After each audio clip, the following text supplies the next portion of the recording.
Welcome to Daily Newscast, Episode 11, September 15th, 2025.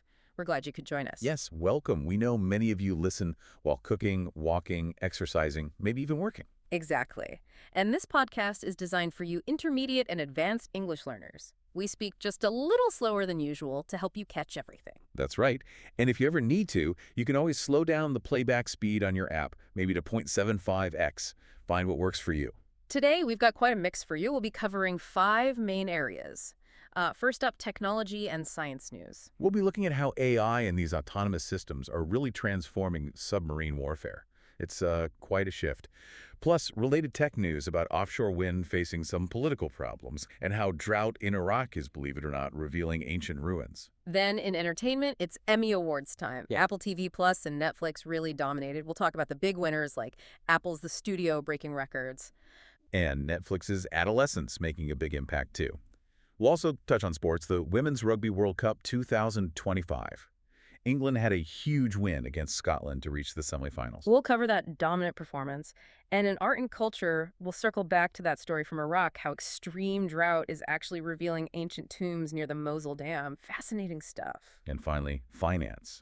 We'll look at a major move by Ørsted, the wind energy company, launching a big discounted rights issue to fund its United States projects. And I'll also touch on the broader trend of increasing defense investments globally. So lots to unpack. Let's dive right in with that first story, the one about AI and submarines. It sounds like something out of a movie, but it's very real. It really is. Imagine this. For decades, submarines have been the ultimate stealth weapon, right? The whole point is being invisible, undetectable. The silent service. Exactly. But now, artificial intelligence, AI, is developing so fast that it might soon make it nearly impossible for submarines to hide. This isn't just a small improvement. It could fundamentally change naval warfare. Okay, so how? How is AI doing this? Is it just better sonar? It's much more sophisticated than just better sonar. A key study came out of China, led by an engineer named Meng Hao. They're using something called multi-agent reinforcement learning models. Multi-agent reinforcement learning. Okay, can you break that down a bit? Sure. Think of it like teaching AI through playing a very complex game over and over. You have multiple AI agents. Some act as hunters, like simulated helicopters or sonobuoys. Sonobuoys, those are the listening devices they drop in the water, right? Precisely. Those floating microphones for the ocean. So you have AI hunters, and then you have AI prey, which are simulated submarines. They run thousands, maybe millions of simulated encounters. Like a massive, super fast game of hide and seek. Exactly. And the AI learns incredibly quickly. It figures out the best tactics, how to form sonar barriers, how to coordinate sweeps over large areas, how to predict where a submarine might try to escape and focus the search there. It's constantly improving its hunting skills. Wow. So it's not just detecting, it's learning strategy. Yes, and anticipating.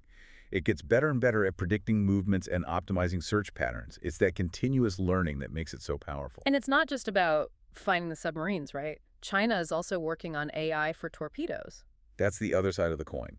Detection is one thing, but hitting the target is another, especially with modern decoys. Decoys, like things submarines release to trick torpedoes. Exactly. Underwater decoys can mimic a sub's sound signature, create bubbles, generate turbulence basically, create false targets to confuse incoming weapons. Traditional torpedoes often struggle with this. How badly? Well, older systems might only be right about 61% of the time in telling a real sub from a fake in a cluttered environment. That's not great odds when a miss is so costly. 61%. Yeah, that leaves a lot of room for error. So how does AI help here? The new AI approach reportedly gets that accuracy up to over 80%, even against really advanced decoys. It's a huge leap. Okay, 80% is much better. How does the AI tell the difference? What's the tech behind that? It's pretty clever. Yeah. First, researchers model exactly how decoys behave, the sounds they make, the bubbles, the turbulence, how they move, all the tiny details. So they build a library of fake signatures. Kind of. They feed this understanding into something called a generative adversarial network, or a GAN. This involves two AIs basically competing. Competing how? One AI, the generator, tries to create super realistic, fake sonar signatures based on the decoy models. The other AI, the discriminator, learns to spot these fakes to tell them apart from the real signature of a submarine. Ah, so one AI learns to lie, the other learns to catch the lie. You got it. It's like an internal arms race. The detector AI gets incredibly good at spotting even tiny giveaways. The final system then uses a neural network, similar tech to what's used in facial recognition. Okay, I know that. Right, so this neural network analyzes the sonar data in what they call spectral snapshots. Think of them as detailed pictures of the sound frequencies. The AI looks for anomalies, tiny differences in these sound pictures that give away a decoy. Spectral snapshots. Interesting. And this reliability is crucial, especially if humans aren't involved in the final decision. Absolutely critical. For autonomous missions where a weapon might be operating independently, you need that high degree of certainty. You can't afford mistakes. So, stepping back, what does this all mean for, global security? It sounds like a massive shift. It is. It signals that major powers are putting AI front and center in military strategy. The whole idea of submarines being invulnerable, that cornerstone of naval power, is being seriously challenged. And that leads to more spending, I assume, more investment in this kind of tech. Definitely. We're seeing China, for example, explicitly talking about targeting United States undersea sensor networks. They see those networks as a major threat to their own subs, especially their nuclear ballistic missile submarines, the ones that carry their strategic deterrent. They think they can take out the U.S. network. Chinese experts seem to believe the U.S. system has vulnerabilities, partly just because the Pacific Ocean is so vast. They suggest that if you can degrade or destroy enough of the sensor nodes, the whole system might stop working effectively, basically blinding the U.S. Navy in key areas. Hmm. But the U.S. and its allies must be responding, right? This can't be one-sided. Oh, absolutely not. The United States Navy and allies like Australia through the AUKUS Pact, that's the security deal with the UK too, they're heavily invested in AI and autonomous systems as well. The U.S., right. The U.S. Navy is actively looking for machine learning assistance for its main submarine combat system, the ANBYG-1. That's the system used on all current U.S. subs, and by the Australian Navy too. So they're integrating AI directly into their core operations. So it's an AI arms race, essentially, happening beneath the waves. It certainly looks that way, and the investments reflect that. Australia is putting, what, 12 billion Australian dollars into upgrading its Henderson facility just to support these new IAQ submarine capabilities. 12 billion, that's serious money. It is. And you see similar trends elsewhere. Denmark is investing over $9 billion in European air and missile defense. It's part of a broader pattern of increasing defense spending, often focused on these advanced AI-enabled systems. Okay, this is where it gets even more sci-fi, maybe. We're not just talking about AI detecting manned subs, but about unmanned subs, too. Robotic ones. Exactly. Unmanned underwater vehicles, or UUVs, think robotic scouts or even full-on drone submarines. These can operate for very long periods without any human crew. So, robot submarines hunting other submarines. Or doing other things. Both. Companies like BAE Systems in the UK are already deploying autonomous submarines for military use. And China has announced plans for new extra-large UUVs, XL-UUVs, their stated goal for these, to punch holes in U.S. seabed surveillance networks. Punch holes? That sounds aggressive. What does that mean in practice? It means they could be designed to actively disable or destroy parts of an undersea sensor network, maybe by cutting cables, connecting the sensors, or planting explosives on key nodes. Or they could deploy smaller, long-range, underwater drones that lie dormant, waiting for a signal, maybe an acoustic signal, to activate and carry out a mission, like sabotage perhaps. So stealthy underwater saboteurs. What's the advantage of using these UUVs over traditional manned submarines? Well, currently they might be slower than the big manned subs. But they have huge advantages. They're much smaller, much cheaper to build, and crucially, they aren't limited by human endurance. No need for food, air, rest. So they can stay out there almost indefinitely. Potentially for weeks or months, they can flood the zone, as they say, deploy lots of them to just sit and wait, constantly monitoring. Their algorithms watch for anything interesting, then they can report back, or maybe even act autonomously based on their programming. And future tech can make them even harder to deal with. For sure. People are working on new quantum sensors. These use quantum mechanics for incredibly precise measurements, potentially detecting things current sensors miss. Combine that with even smarter AI signal processing, and you could have swarms of these robotic subs that are incredibly difficult to evade. It really could fundamentally change undersea warfare. It really sounds like the whole game of underwater hide and seek is being completely rewritten. The ocean might not be such a great hiding place anymore. It's becoming a much more transparent and potentially dangerous environment for submarines.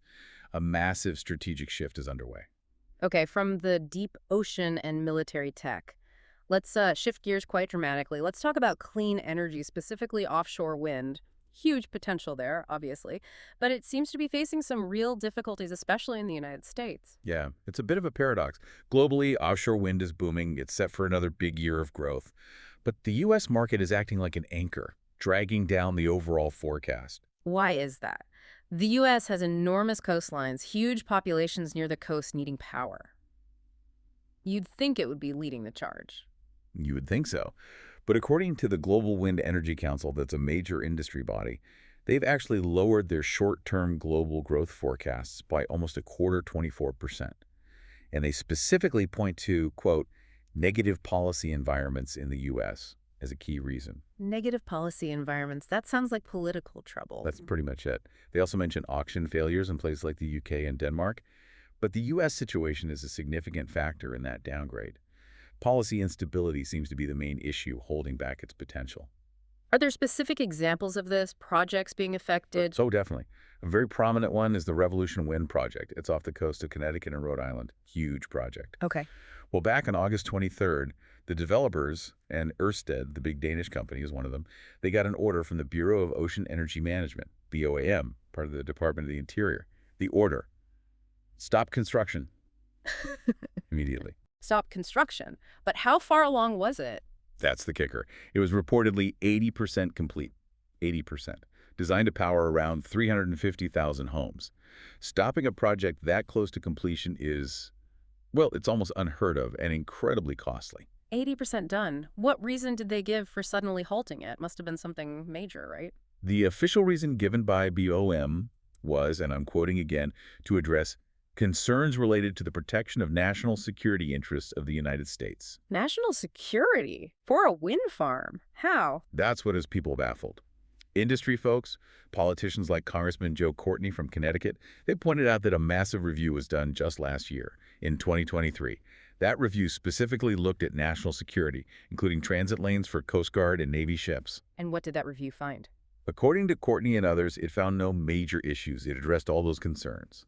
So this sudden invocation of national security now for a project already 80% built seems questionable to many observers. So it smells political. That's certainly what critics like the Connecticut Attorney General William Tong and Governor Ned Lamont are saying. They called it a political move and warned it would just drive up electricity costs for people in Connecticut and waste years of state investment. And this isn't the first time something like this has happened. No. Earlier this year, the Empire Wind Project off New York was also halted by the administration. That cost the developer Equinor nearly $1 billion before it was eventually allowed to restart. This kind of start-stop uncertainty is really tough for developers trying to make these huge long-term investments. $1 billion. Wow. Okay, so in this challenging environment, how are the companies involved, like Ørsted, responding? You mentioned them with the Revolution Wind Project. Right. Well, Ørsted is making a major financial move right now. Today, September 15th, they launched a huge rights issue. They're trying to raise $9.4 billion. A rights issue. That's when they offer new shares to their existing shareholders, right? Usually at a discount. Exactly. And the discount here is pretty massive. They're offering the new shares at 66.6 Danish crowns each. That's a 66.7% discount compared to the closing price on Friday. Whoa, 66.7% discount? That's huge. What does that signal? It signals a couple of things. One, they really need the capital to push forward with their U.S. projects, specifically one called Sunrise Wind in New York. Two, it reflects the financial pressures and the perceived risks in the market right now, especially with that policy instability we just talked about. Offering such a big discount is a strong incentive for existing shareholders to buy in and help shore up the company's finances. So they're trying to secure funding specifically for this Sunrise Wind project. Tell us about that one. Yeah, Sunrise Wind is a key project for them in the U.S. It's located about 30 miles off Montauk Point at the tip of Long Island, New York. Okay. It's planned to have a capacity of 924 megawatts. That's enough clean electricity to power nearly 600,000 homes in New York. It's a big contributor to New York's goal of having a carbon-free grid by 2040. When is it supposed to be up and running? The target is for it to be operational in 2027. And besides the clean energy, it's also expected to be a big job creator. Over 800 direct construction jobs, thousands more indirect jobs, spurred by over $700 million in local investment. So Despite these major political headwinds and financial hurdles, companies like Ørsted are still doubling down, making these massive It investments. seems so. It really highlights the long-term commitment to the energy transition, even when the short-term path is rocky and uncertain. They clearly still see the fundamental value and necessity of these projects. Okay, let's completely change the channel now. Enough about energy policy and finance for a moment. Let's talk about something with a bit more glamour. The 77th Emmy Awards. Sounds like it was a big night for the streaming services. Oh, absolutely. A huge night. It really feels like the streamers have cemented their place at the top of the TV world. Apple TV Plus and Netflix in particular had phenomenal results. Tell me about Apple TV Plus stuff. They had a record night, I heard. They really did. They took home 22 Emmys in total across all their shows. But the big story was their new comedy series, The Studio. It just swept the board. The Studio. Okay, I've heard buzz about that one. What did it win? Get this. It won 13 awards. 13, including the big one, Outstanding Comedy Series. That makes it the most winning comedy ever in its first season, a freshman comedy, they call it. Wow, most wins ever for a first-year comedy. Yes, and it actually tied the all-time record for any comedy series in a single year. For a brand new show to do that is just extraordinary. Incredible debut. Who won individually for the show? Well, Seth Rogen won Outstanding Lead Actor in a Comedy Series, and he and his partner Evan Goldberg also won for writing and for directing a comedy series. Plus, Bryan Cranston picked up a Guest Actor Emmy for his role. Rogen, Goldberg, Cranston, big names. What's the show actually about? It's kind of meta, actually. Rogen plays the new head of a struggling movie studio, dealing with all the chaos, difficult actors, corporate politics, trying to actually make good films. It's a comedy about Hollywood, which, probably resonated with Emmy voters. Ah, makes sense. Okay, so Apple had a huge night with the Studio. What about Netflix? They usually do well at the Emmys. They did very well again this year. Netflix actually tied with HBO and HBO Max for the most wins overall by platform. Each got 30 Emmys. 30 wins each. Okay, so still very strong competition. What was Netflix's standout show? Their big winner was a drama series called Adolescence. It won 8 awards in total and really dominated the limited series categories, winning 6 out of the 7 it was nominated for. Adolescence. I think that's a British series they picked up. That's right. It highlights Netflix's strength in bringing high-quality international productions to a global audience and getting them major awards recognition. They're very good at that. So, with the studio cleaning up in comedy and adolescence in limited series, what about the main drama category? I know Apple Severance had a ton of nominations going in. Yes, Severance was the most nominated show of the night with 27 nominations, a record, so expectations were high. But in the end, HBO's The Pitt took home the Emmy for Best Drama Series. Ah, okay. So Severance didn't win the top prize, but did it win anything else with 27 nominations? Oh, it still had a very strong night. It won 8 Emmys overall. Britt Lower won Outstanding Lead Actress in a Drama, and Charmel Tillman won Outstanding Supporting Actor in a Drama for their performances.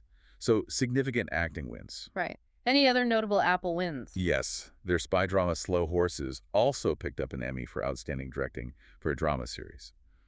So while The Studio was the headline grabber, Apple had success across multiple shows. It sounds like a really competitive year then. Lots of quality shows across different platforms getting recognition. Definitely. It showcases the depth of talent and storytelling happening right now. Great stories are finding audiences no matter which service they're on. But yeah, the streamers, especially Apple and Netflix this year, really showed their dominance. Okay, from the shine of Emmy statues to the mud and glory of the rugby pitch, let's talk about the Women's Rugby World Cup 2025. Things are heating up there, right? The quarterfinals just finished. Absolutely. Knockout rugby always brings incredible intensity, and the women's game is just getting better and better. England, the Red Roses, put down a real marker in their quarterfinal. They played Scotland, right? How did that go? It was pretty decisive. England defeated Scotland 40-8. The match was in Bristol on September 14th. 40-8. Yeah, that sounds like a dominant win. It really was. And it was significant for England beyond just reaching the semis. It marked their 31st consecutive test match win. 31 in a row. That's a record, an incredible run of form in international rugby. 31 straight wins. Wow. What was the key to their dominance against Scotland? Was it the conditions? I heard it was rainy. Yeah, the conditions were definitely challenging, wet and windy. But that actually seemed to suit England's game plan. Their forwards were absolutely immense. The forwards took control. Completely. Players like Morwenna Talling in the second row, she was named player of the match, just relentless. Kelsey Clifford scored 2 tries from the forward pack. Their scrum was dominant, their driving maul was almost unstoppable at times. Scotland really struggled to cope with that power game in the wet. And Abby Dow scored again, too. Yes. Abby Dow, the winger, scored her 50th international try during the match. Another fantastic milestone for her. England just controlled the game through that forward power, giving Scotland very little possession or territory to work with. A commanding performance indeed. So that dominant win puts them into the semifinals. Who's up next for England? They will face France in the semifinals, and that should be a massive clash. France, how did they get through their quarterfinal? Was it as straightforward? Not at all. France had a much tougher time. They played Ireland earlier the same day, also in terrible weather. Ireland's were actually leading 13-0 at halftime. Really? Ireland were up by 13? Yes, it was Ireland's first knockout match in 11 years, and they played incredibly well, really put it up to France. But France showed their quality and resilience. They fought back in the second half, their defense held firm, and they eventually won 18-13, a real battle. Wow, sounds like France had to dig deep. So England versus France in one semi. Who's in the other? The other semifinal will be New Zealand, the defending champions, against Canada. So two really exciting semifinals lined up. Definitely. Going back to the England-Scotland game, do the stats back up that story of forward dominance? Oh, absolutely. England had 55% possession and 54% territory they controlled where the game was played. They beat 26 defenders, showing they could make breaks. And crucially, their ruck success rate was 97%. That means they kept the ball securely when they went into contact. Add strong scrum and line-out stats. Yeah, the numbers paint a clear picture of comprehensive control. The 97% ruck success is very efficient. Okay, looks like England are carrying serious momentum into that semifinal against a battle-hardened French team. Should be fascinating. All right, for our final story today, we're going somewhere completely different. It's a really unique situation where an environmental crisis is actually leading to incredible historical discoveries. We're heading to Iraq. Yeah, this is a fascinating, though obviously concerning story. It's about how severe drought is literally revealing parts of Iraq's ancient past that have been hidden underwater for years. So what's been found? Archaeologists have unearthed about 40 ancient tombs near the Mosul Dam Reservoir. This is in the Konki region of Duhok province in Iraqi Kurdistan. 40 tombs just emerging from the receding water. Exactly. The water levels in the reservoir have dropped so low due to the extreme drought that these previously submerged areas are now accessible. And these tombs are believed to be really old, over 2,300 years old. 2,300 years. So what period is that? That dates them back to the Hellenistic or Hellenistic Seleucid period. That's the era after Alexander the Great's conquests, when Greek culture mixed with the local cultures of the Middle East. So these tombs could offer amazing insights into that time of cultural fusion. Wow. It's incredible to think they've been hidden there all this time, but it's happening because of a terrible drought, right? That's the paradox. Bekes Brefkny, who directs the Dohuk Antiquities Department, highlighted this. The drought is a major crisis for Iraq, but it's giving archaeologists this rare, unexpected opportunity to excavate sites that are normally deep underwater. A silver lining to a very dark cloud. How bad is the drought situation in Iraq? It's incredibly severe. This is the 5th consecutive year of drought, and 2025 is shaping up to be one of the driest years since records began way back in 1933. Fifth year. Yeah. Water reserves are critically low down to only about 8% of their full capacity. Authorities say it's an 80-year low for water reserves. Think about that for a country of 46 million people. 8%. That must impact everything. Everything. Agriculture is devastated, which affects food supply. There are impacts on electricity generation, especially hydropower. And just access to clean drinking water is becoming a huge challenge for many communities. What's causing it? Just lack of rain? It's a combination of factors. Rising temperatures due to climate change is a big part. Chronic water shortages and management issues within Iraq play a role.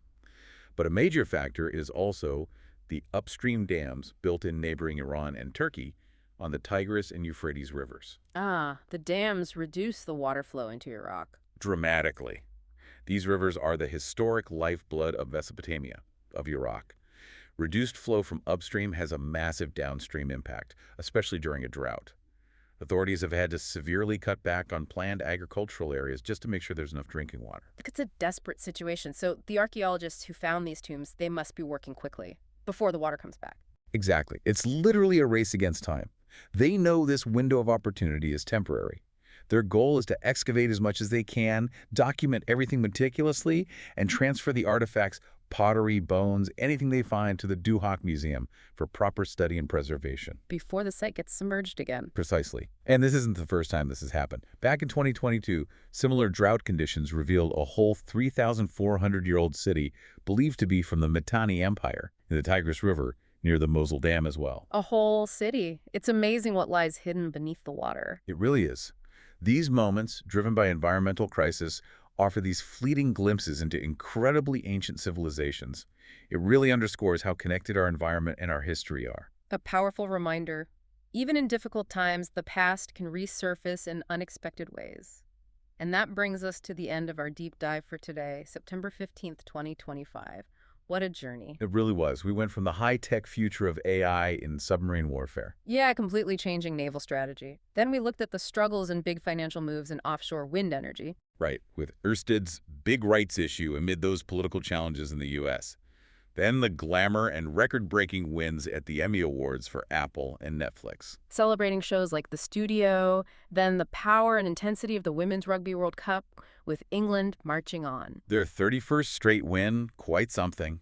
And finally, ending with that incredible story from Iraq, where ancient history is literally emerging from the drought. It really shows how technology, finance, culture, sports, the environment, history, it's all connected in fascinating ways. Absolutely. We hope we've given you some new perspectives today, maybe sparked some ideas or questions for you to think about further. Understanding these connections is key, isn't it? It really is. What stood out most to you from everything we covered? We'd love to hear your thoughts in the comments. Please do let us know. And if you enjoyed this deep dive and found it useful for your English learning, please give us a like and subscribe so you don't miss out. We have new episodes like this every single day, digging into the most compelling stories. So until next time, keep exploring, keep learning, and keep digging deeper into the world around you.